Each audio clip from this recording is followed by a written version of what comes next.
So today we're going to be talking about one of the number one sequences I would say almost any business would just immediately start. I wouldn't say immediately start making more sales, but they'll notice a difference over time the moment they start implementing one of these. And that is the post purchase sequence. A lot of people do not have one.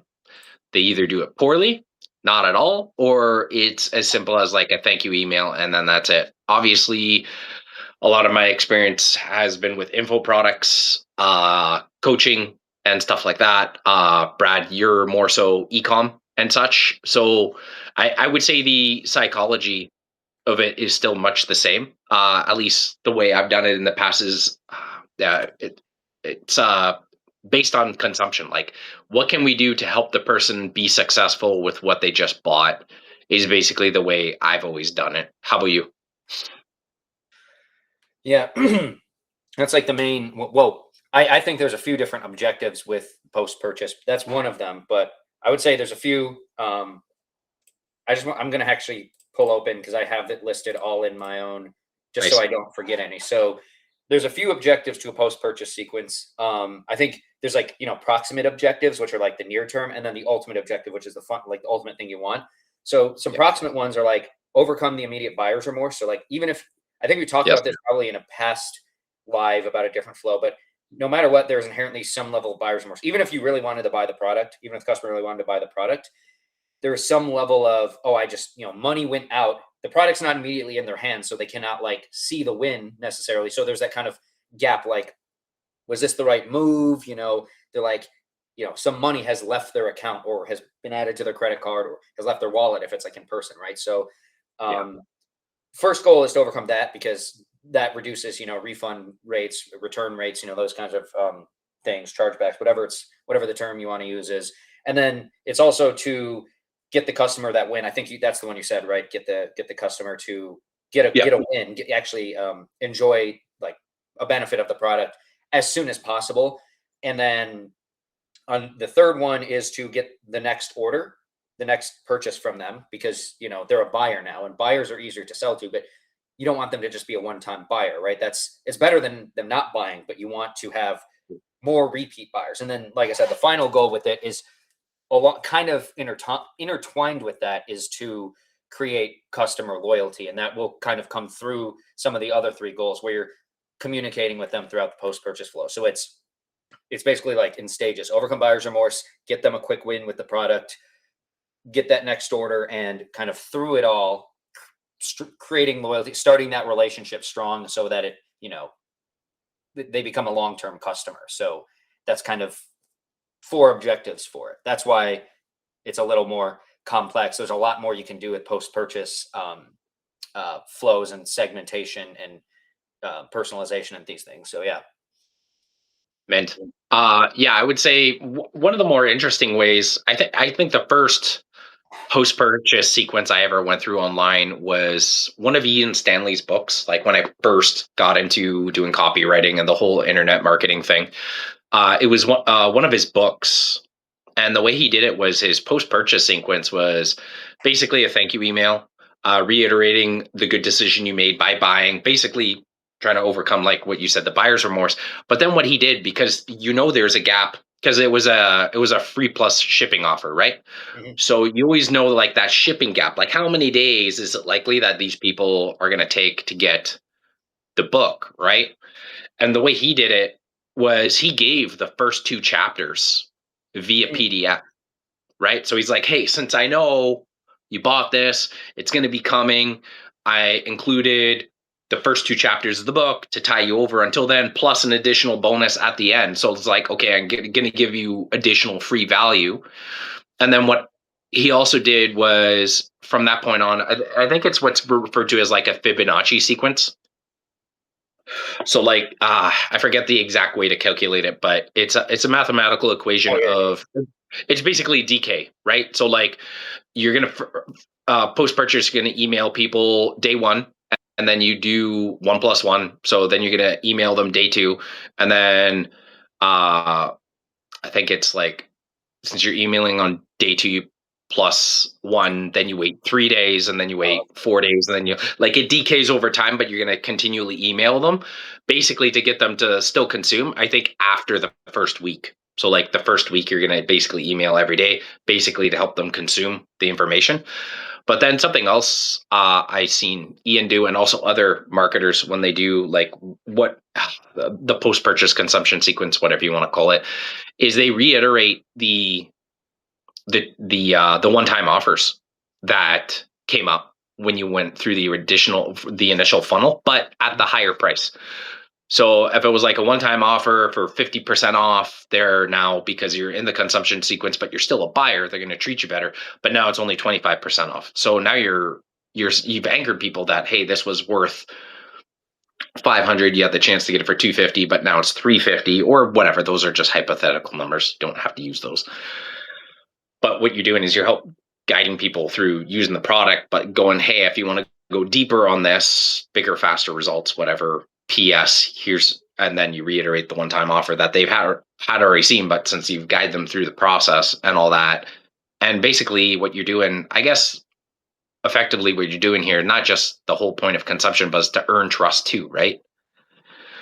Because once you get the people the wins and they're like, okay, this was cool, then like every offer, if you create offers correctly, you're never going to solve everybody's, like, every problem somebody's going to have, right? Like every offer's going to solve one problem and almost for certain create the next problem. Like, okay, so you're having problems with getting people into your ecosystem. Cool. We fixed that. Okay, now you're getting people into your ecosystem through social media, but what's the next step? Okay, let's start your email list. Okay, now your email list is going, you're using social media. Now you need to start doing paid acquisition, right? So there's always something further that you can help people with, and that's like compounding effects is basically what I feel post purchase sequences are the best for doing, right? mhm. I like how you said early on the when I think Ian Stanley, right? He the book is on the way, but then he sends the first few chapters. Now, if there's that, that's really good because, like I said, overcoming buyer's remorse and getting the customer a quick win are like the proximate two goals. Like those are the first two things it achieves.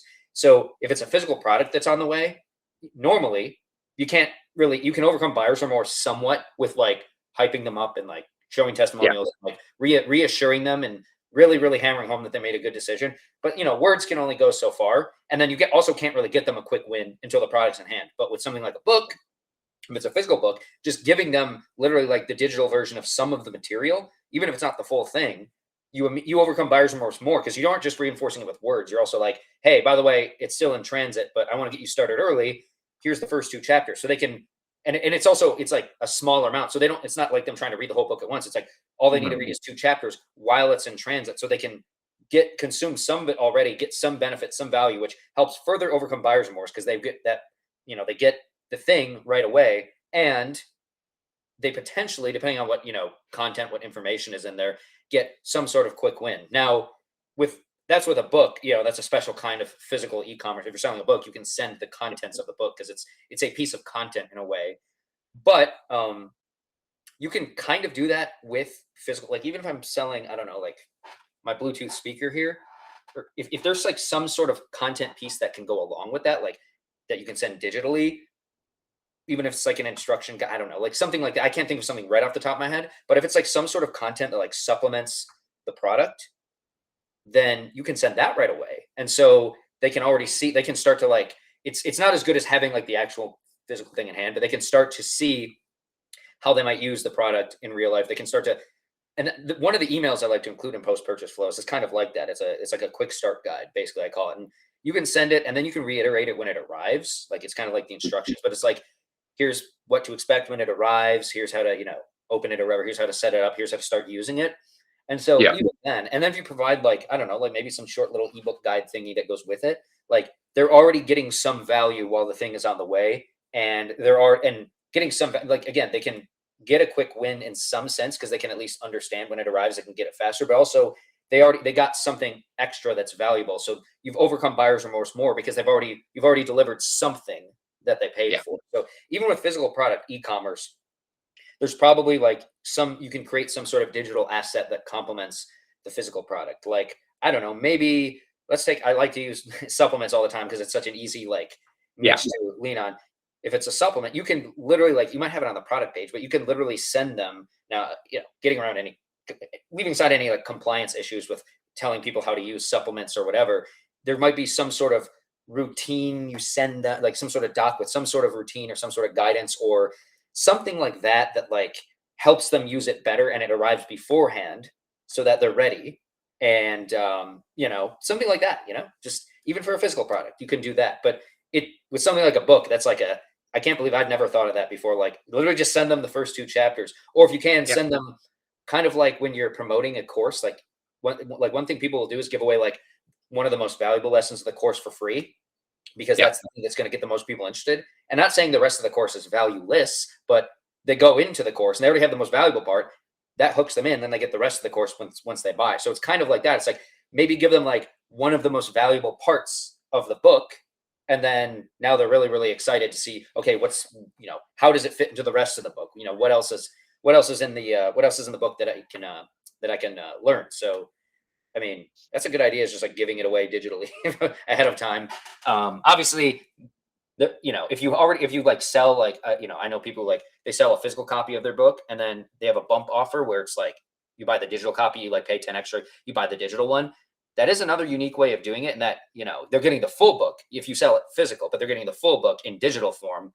It costs less because people prefer to have full physical book Yeah. versus just something they read on a screen. But like the thing is, they pay half the price or something, and they get it immediately available for download or immediately in their G drive while the physical one arrives. So they could read the whole book if they wanted to digitally, but then the physical one arrives, and now they can put it on their bookshelf or refer to it like in person in real life. So that's another way to do it, kind of like that. Is give offer if it's a book or something, offer the like digital version as a bump offer. But that's more specific to books. But Yeah. And I like the idea, like you mentioned, supplements, because, like, again, another product that I bought was from Ian Stanley too, but it was nothing to do with online marketing or something like that, because Ian has, or at least he used to have, Crohn's disease, and I have IBS. So around the time I got into online marketing, I was dealing with a lot of health issues.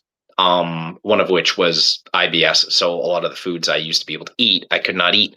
So he used to sell this supplement that he found, and then he ended up buying the company and basically helped sell it. And it was like Chews. So it was all these really hard to find herbs and spices that if you chew on it before you eat, that's why it's called Chews, I guess. And then you do this every day for every meal before you start eating. What it does is it helps hype up the digestive system to work better so that you don't react as poorly to the food you're eating. But what he also included in his consumption slash post purchase sequence was how things he does to remember to take it, because that's the number one thing people mm, that use supplements realize is like, hey, the first 3 to 5 days, yeah, I'm consistent, I'm taking it every day, whatever. But then they fall off the bandwagon, just like anything else, health and fitness. So what can you do to help them to remember to take it regularly? But then he also included like foods he adds in his diet that helps with if you have IBS, Crohn's, and foods that you might not know that aggravate it too, that you might still be eating and not realizing. So like the mistakes people make when using this, things that you can do to make it work better. And then people are going to look at that as they're first off going to get better results. Like that's yeah, the point. Get people to use the product, get them to consume it, but also get them freaking amazing results. But they're going to think it was just the product itself. it's But true. it Yeah, really, right? Like they're going to be like, okay, the idea is like, how can we make our product better? Even if it's not, if it's exactly the same as everybody else's, and it's impossible to differentiate yourself, you could differentiate yourself by helping people consume it better in a better, more productive way. And you could do that with the consumption sequence. And that's what Ian did with this. I took this, dude. I went from, not to get too graphic, but I was hitting the washroom 7 to 10 times a day. I would have to go to the hospital to go get IVs every few months because I get so dehydrated because my stomach was like that reactive. Started taking the supplement, doing the things that he told me to do, stopped doing the things that he said not to do anymore. And within like 3 to 4 weeks, I was like normal again. And I continued doing the things that he said to do, and stopped doing the things that he said not to do, and I ran out of the chews. And unfortunately, I guess he discontinued the company or whatever. But I knew some of the active ingredients that I still take today. I get them myself, but like now I'm normal. And if he had that product again and he promoted again, without hesitation, I would buy it because of that alone, right? See, that's what I'm talking about. Like that, like that's a great example of like providing additional supplemental something or other. Even if like the product takes time to arrive, but you have the thing in front of you, so it's like, oh, I'm already getting something. Even if it's not the main product, I'm already getting something post purchase that when it arrives, it's not like you might just like take it as like the bottle says or whatever, but Yeah. you might get some results. But then he's like, oh yeah, here's some additional information that helps you use it in the optimal way, so you get even better results. But then he's not like saying like this will get you better results, but always attribute it to like you take it and you're like, wow, this product is great, and then you almost like feel like you have to get it. Like the results are so good that like the Yeah. rest of your post purchase emails, like, especially when you like introduce the upsell towards the end, like, hey, make sure you get your second bottle, or even in like your replenishment flow, which we'll talk about in future weeks. It's like the replenishment flow, like more people will just buy before they even get there, but the people who do get to the replenishment flow, they're like, oh yeah, that's right, I'm about to run out and I don't want to go back to that really pardon the pun, crappy problem to Yeah, go back to the old exactly. way of doing things. But that's kind of similar to what I do. Like it's good to provide it right away, but I kind of do a similar thing in the post purchase, and that like I said, I'll send them an email. It's probably a good idea to send them the actual like as a PDF or like something like that, and then maybe include it with the product so they have the physical version, like a quick start guide or a how to get the most out of it type of thing. Because like we always say, customers do have to be like sometimes handheld through everything. So even 100%. with using the product, you want to make it so that they have to do zero thinking. They just follow all your instructions. And that means if you have to provide them additional instructions so they get more out of it, you can do that. And so you can do that in the post purchase email. Like I said, quick start guide. I like to provide like an email, and I say like, save this email somewhere, or, print it, save it to your computer, something like that. I like to say that as well. But, and the nice thing about that is like, that can be literally like a piece of content you already have. Like if you have on your blog post, like how to use the Yeah. product right, or how to use XYZ right. People aren't going to be like really, like I wouldn't be really like pissed off if like a blog post that already exists was provided to me as like personal content to go with the product, because I mean like it saves me the time of having to dig up that blog post and save it. It's just provided straight to me. There's some value in just having it provided. Like he did a little extra work to give me that Yeah. thing for free that goes with the product. But yeah, that's a really good idea right there. That can carry that can make all the rest of the post purchase like sequence emails do their job a lot better, because you're Yeah. you're not guaranteeing, but you're maximizing the chance that they have a not just a good but an amazing experience with the product, and they seem to get way more value, and they do get way more value for the money they paid. And so it's easier to get like that upsell later in the flow, whether you sell them on like like I said, like a refill, or maybe you want to sell them a bigger version, or maybe you want to sell like, hey, this product over here, if you have like other products, maybe this product over here works well with it or helps this other problem. They already they're like, oh well, if I got really great results with this one, then this one probably works that way too, and then it makes that part easy. But yeah, the broader point here is that like I've started thinking of it like when someone buys, it shouldn't just be like a product they buy. They're like it should be almost like an experience in a way. And the post purchase sequence and things like that, where you provide them content, builds that experience. They're not just like it's not just like, hey, I bought something and then they forgot about me and then they come back later and beg me for another order or whatever. It's like they're helping you. They're like, you got this great product. Thank you for blah blah blah blah. Share your mission a little. Like here's how to get the most out of it. It arrived, here's what to expect, these kinds of things, how to get the most out of it. Hey, we also have a community of people who have this problem, blah, blah, blah. That's another thing I like to do, is like encourage them later on down in the sequence, like join the community of other people who are doing XYZ, if that exists. Like some clients do have they have like an active Facebook community, or they have like some, I don't know, like a Discord or, something like that.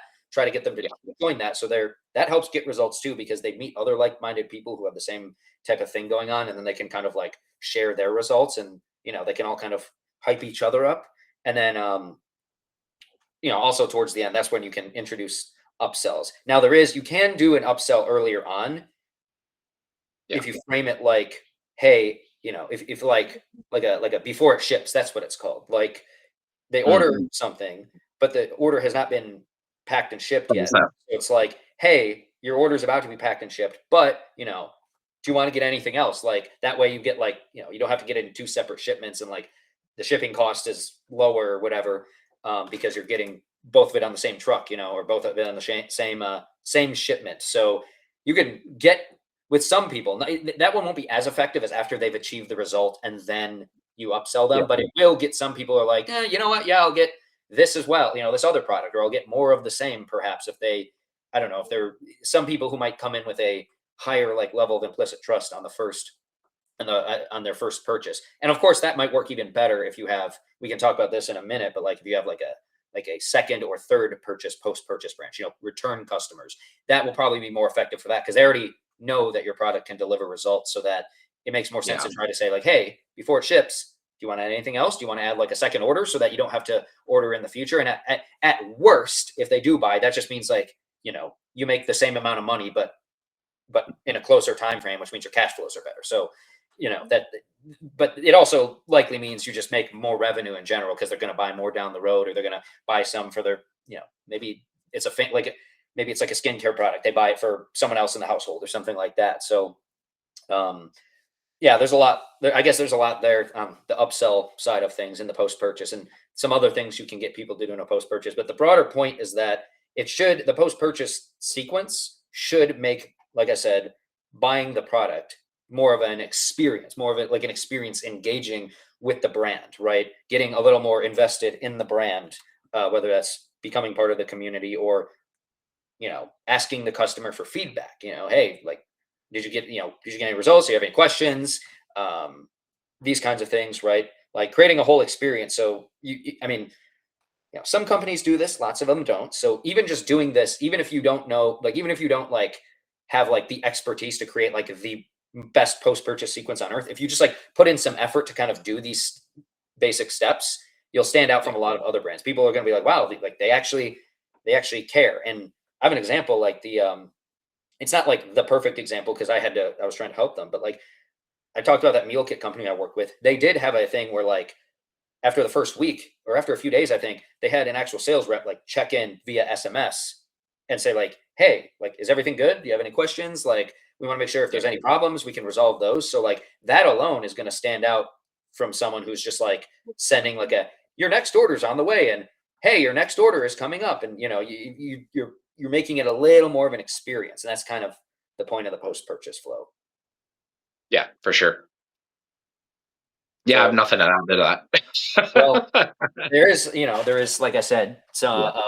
some more here, particularly with returning customers. So Yeah. people who have already purchased from you before. So obviously, like the most important version of this flow is the first, like the first purchase branch, which I call it post purchase onboarding, because you're kind of onboarding them into being a buyer, right? Because a welcome sequence, you're kind of onboarding them just into the brand in general. The post purchase first branch, the first purchase branch, is like the onboarding into being a buyer at the brand, being a customer rather than just a subscriber or something like that. They're officially a buyer. So you're kind of showing them around. You're trying to get that first result. The second and third post purchase are getting a little more deeply engaged with the brand, and they're also at that point, like, it's a little easier to get that second and third purchase. So you can probably upsell. You can probably upsell like a little more liberally, kind of.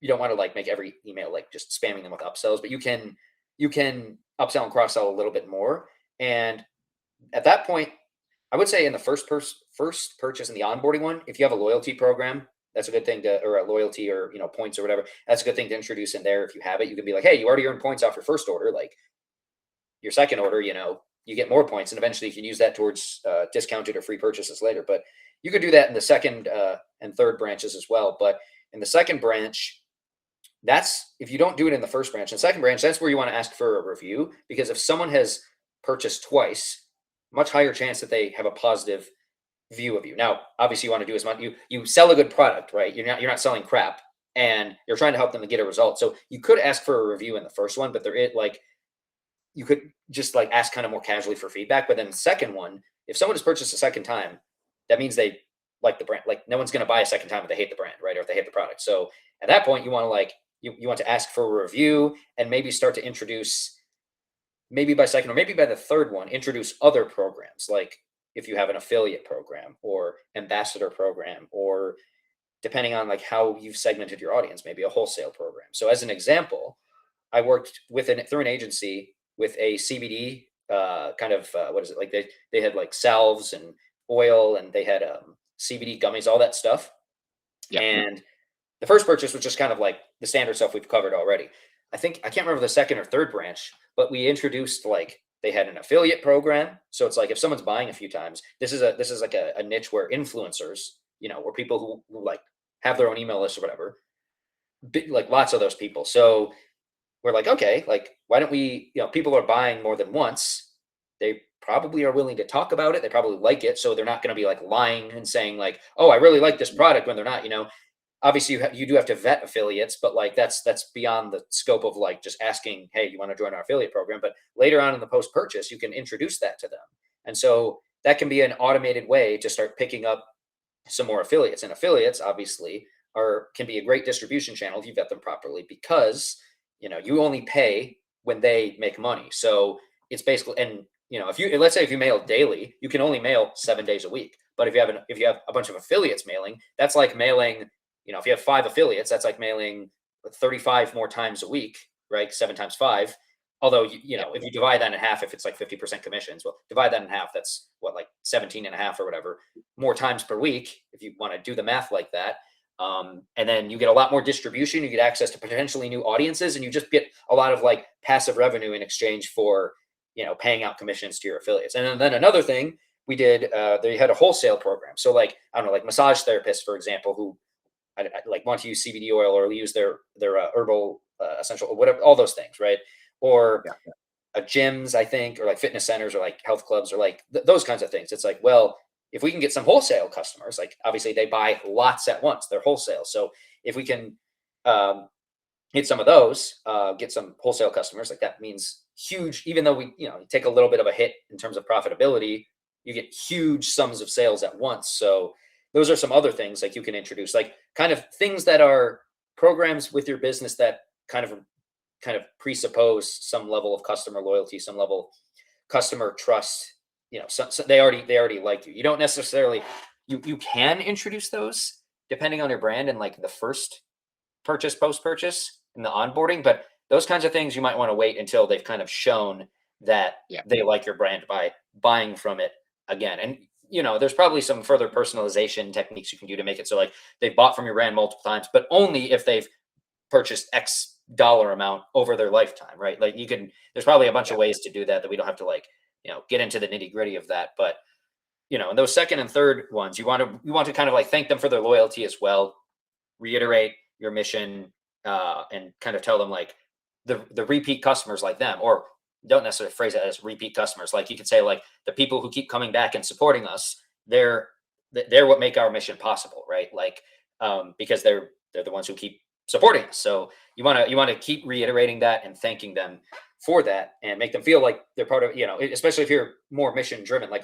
some of the brands I work with are more like they're mission driven. They're not just there to make money. You want to continue to make them feel like they're part of that. They're part of, like if it's a brand like a supplement brand, for example, that's, regenerative agriculture, that kind of thing.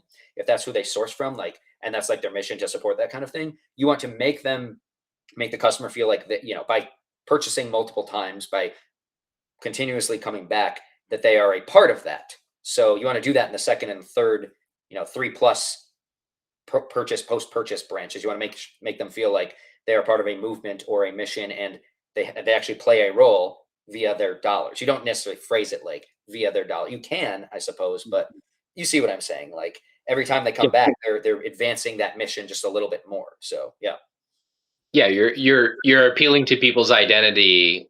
Yeah. And if it's an identity that you haven't necessarily given to them, but one that they already have, you're effectively using the law of consistency, right? Yeah. Which people are more likely to act on the actions that are congruent with their identity by like, what is it, 76% than not.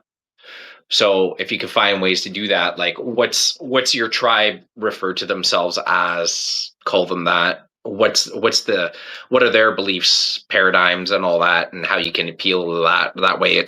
There's no cognitive dissonance going on there, because you don't want to be talking about things that they don't agree with, because then that's pointless. But yeah, if you can build up a tribe. And this kind of goes along the lines of like what Ben Settle talks about all the time, when it's like world building and all that, right? Yeah. In a way. Yeah. I wish I don't know if I put it in my mailbox back here. Let's see, is this it? No, I don't know where I put it, but or maybe that's it. No, that's not it. But Good Ranchers, which I always like to talk about because they're such a great brand, they do something like this with their post purchase. Their post purchase, it's actually a package insert. It's like something that comes with they're a meat subscription company. They send box Right of along. steak or beef or sorry, steak or burgers or chicken or seafood, whatever you order. Right, and I get one that's a mix of steak and a couple pounds of ground beef, and they'll send like a card in there. It says like, so a few things they do. Obviously, they support American agriculture, grass fed, American ranchers and all that stuff. I believe they're located in Houston, if I'm not mistaken, or a little bit outside of Houston. So that's the big mission, supporting American agriculture, right? American farmers and ranchers. But also, I forgot about this. They actually donate a certain number of meals to charity. Like they fund meals for like charitable for like the hungry for every like dollar you spend or whatever. So they'll send this like, well, it's kind of like, it's not this one, but it's kind of like this kind of like a nice laminate kind of material. Um, and so they like list the stats on there. I think I wish I did. Maybe it's over there. I don't know where I put it, but it's like you've supported we've collectively supported like this many meals. You've contributed this, that, and the next thing, and I think that arrives in basically every box. So the customer is getting like repeat customers. I mean, the first time customer gets it too, so they can kind of feel like they've joined that mission. But repeat customers are getting continuous reinforcement on top of all the other benefits they offer. Like I'm paying my 2022 price, even though prices have increased 22% or 25% or something like that, right? And I get free chicken wings like every third meal, and they send you a ham for free during the holidays. Like I get a whole ham, and I think it came with the one that this came with. All of that stuff, but also they're continuously reminding you of the mission you're a part of. You've helped support farmers and ranchers with this purchase. You've helped support like, or I don't know if it's individual or collectively, this many meals for the hungry. You've done this, you've done this, you've done this, and then they might even share like some inside the company, or they've sent cards like about a picture of the family, like with a personal note. Like they're either being very personal and like connecting with you, or they're reinforcing that identity and that good feeling you get by supporting a charitable initiative. So I mean, it's like I said, like they are very, very good at their, even though their post purchase, I can't remember if they have like a full blown one, but they don't have like a whole lot of built out like direct response email necessarily, but they don't really need to, because the whole experience kind of makes up for that. And they still do have like renewal emails and post purchase emails, but that whole experience is like, it's reminding you why you are a customer. You're not just a customer. You're not just ordering meat, right? You're not you're not just getting steaks sent to your door. You are part of this larger mission, and some of that involves buying those grass fed steaks or grass fed ground beef from American farmers and ranchers. So Good Ranchers is a very does very well at that. There's one other that's I swear I pitch these, or I plug them in like every post I write, because they always have good examples of marketing. But Heart and Soil, which is they sell desiccated organ supplements, so like Okay. organs that are dehydrated, ground down to a powder, and then put in a gelatin capsule. So it's all animal based. They similar kind of niche, regenerative agriculture, or agriculture, animal based stuff. They I can't remember if they send anything like with the packaging itself, but just like their renewal emails, which are kind of like a post purchase for a subscription, are doing the same thing, like reminding you of the benefits, reminding you of the kind of movement you're a part of, like Yeah. animal based and all that. So it's more than just like getting the organ supplements delivered, but they're reminding you that you're part of something bigger, like trying to support sustainable regenerative agriculture and spread the health benefits of animal based eating and all those things. So both of those brands, really good examples of kind of like moving beyond even just a post-purchase sequence, and having a whole entire post-purchase and even subscription renewal kind of experience, if that makes sense. Makes sense. Sweet. Trying to think if there's anything else in there. I will say in your post purchase emails, I like to have a founder's email at the end, like a founder's check in. If you're not already writing from the founder, like if it's coming from the brand, coming from the founder can feel extra personal if you kind of have the emails are coming from just the brand usually. So, just like a check in, make it feel a little less like the brand voice and more like the founder is writing it and just checking in on them. That can add a personal touch. Of course, it if you have like the emails coming from like the director of marketing or something like that, you want to have a founder email in there. If they're all coming from the founder, if you're like a smaller like founder led brand specifically, and you want that on your communications, then obviously you can probably nix that email entirely because it's kind of repetitive. But you want to include it if you want to include at least one founder email, probably at the end, checking in if you are writing from the brand or from another person at the company. So yeah, that's one other little tip for those. Yeah, I mean, trying to think. I pulled open a bunch of like my past post purchase sequences to see if there's any other little nuggets of wisdom I can impart here because I've done a bunch of these at this point. I will say, if you sell a consumable product, something that you have to refill, like supplement or food and drink or skincare or something like that, it's easier to get that second sale because there is a natural built-in reason. Like, hey, Yeah. at some point you're going to run out, or maybe you do want like more people in the house to use it. So with non-consumables, it's a little harder because I mean, if you buy, I've had this Gymshark or something or thermal flask metal water bottle for years. It still holds up. It keeps my water cold. It's 40 ounces. I haven't had to replace it at all. So like, it's going to be a little harder in a post-purchase sequence to get them to just buy it like a second one to have one like just because. So, but there are some ways to do that for non-consumable products. So one is get a backup, have one at home, one for the gym or something. If it's a water bottle, or like brand I worked with, it was have one. They had those sleep headphones, which I actually have a pair. Mm. Buy one for like buy a second one to keep. It's like always have one on the charger. Always have one in your bed or next to your bed, so that you don't ever have to worry about it like running out, and then you have to charge it. Now you go a night without the headphones, or maybe you get a third one to keep in your travel bag, so you always have one to travel, and then now you need to buy a second charger to go with that, so you never forget your charger for the battery either. Or gifting, or get one for someone else in your household, or there's another one I forgot. I don't know, maybe like a different kind if you offer different models or something like that. Of course, it sounds like you're just trying to like squeeze more money out of the customer when I put it that way, but you're not, because you are actually solving legitimate problems. These are problems. Like if someone else in the house, like maybe you're married and your husband or wife or whatever, like just keep stealing the headphones, or like wants a pair. It's like, well, Yeah. they want a pair because they want to be able to, boom, you just buy another one, you sell them another one. Or if they travel a lot, like, and they want them for the airplane, or they want them, when they're trying to get some sleep. I was in New York, and my hotel was literally right next to a train, like a over the street train that ran every 10 minutes. And I literally got like 2 hours of sleep. So I had to go to a wedding on 2 hours of sleep. Not fun. If I had brought that, it might've been a little easier. So like, see what I'm saying? Like there are legitimate problems you can solve by selling like the same product the second time in a post-purchase sequence, or you can sell a different version. Like that brand that had the headphones, they had a daytime version that was built a little more ruggedly, so you could like jog or walk in them, or like they're a little rugged. I think they were like actually sweat wicking and whatnot. They're not as comfortable to sleep in, but like you could cross sell that, right? Like if you have other products that you can cross sell, or if you have other use cases that having one pair brings about, then you can do that as well. So non-consumables. I think I wrote an article about this a while ago. Oh yeah, it was something about getting repeat purchases with non-consumables. A little harder to get those repeat purchases in the post-purchase flow, but if you just put your brain to it a little bit, there's problems that having that first pair for sure. creates that need to be solved. So yeah. And I think the best way to get some of those ideas is just to ask for feedback, Mhm. probably within your post purchase sequence, to the people buying, right? Because those are the people to listen to. Like any email list I've ever operated or had myself, I always do my reply emails that I send to ask for feedback from people.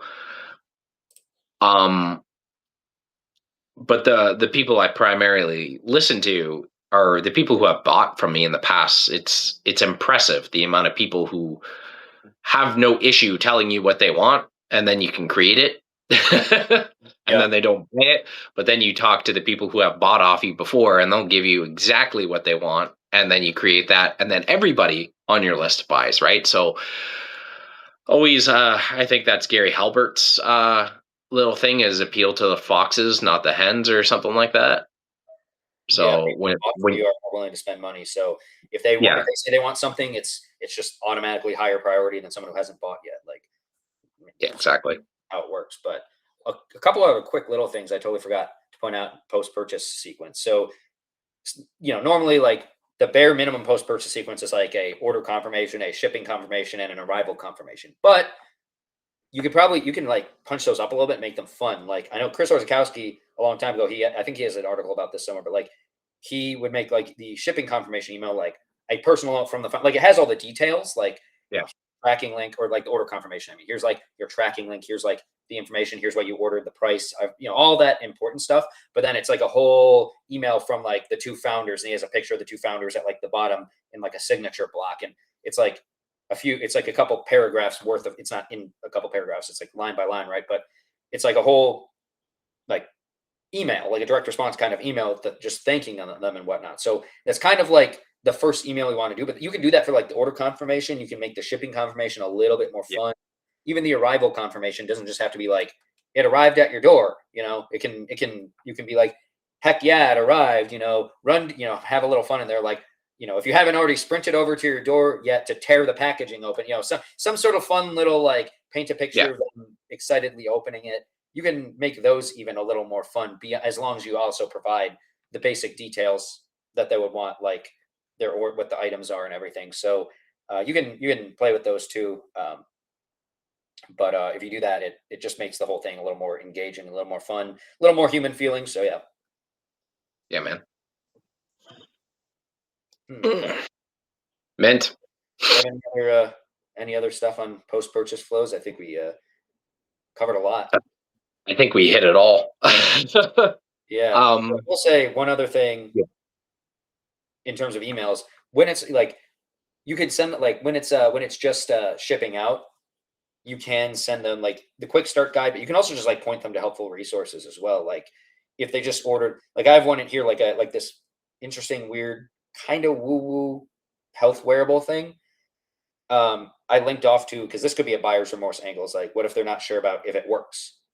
Here's all the studies that back it up. You can go here. Here's blog posts that tell you more about it. Here's our FAQs. You can send them to there too, because now they have some things to do while they're waiting, and those things that you send them to, those resources, once again, reinforce that the product works. Because some people can buy it and then they start to doubt. I do this sometimes. Like, I start to doubt if the thing will actually work, and then I reread like the resources, the helpful resources that like tell you how it works and what it does, and I'm like, oh yeah, it's good. And then I start to doubt again. Then I can go back there, right? So, I mean, that just comes back to like giving them helpful content so they can get the most out of the thing when it arrives, or help them start getting more out of it before it even arrives, if possible. Like the book example you brought up at the beginning. So yeah, there's a yeah, lot you do post purchase flows. We could probably, if I really wanted to go into detail with everything, we could be on here for another few hours. But we've covered, basically comprehensively yeah, covered the basics of post purchase sequences and the post purchase experience. Yep.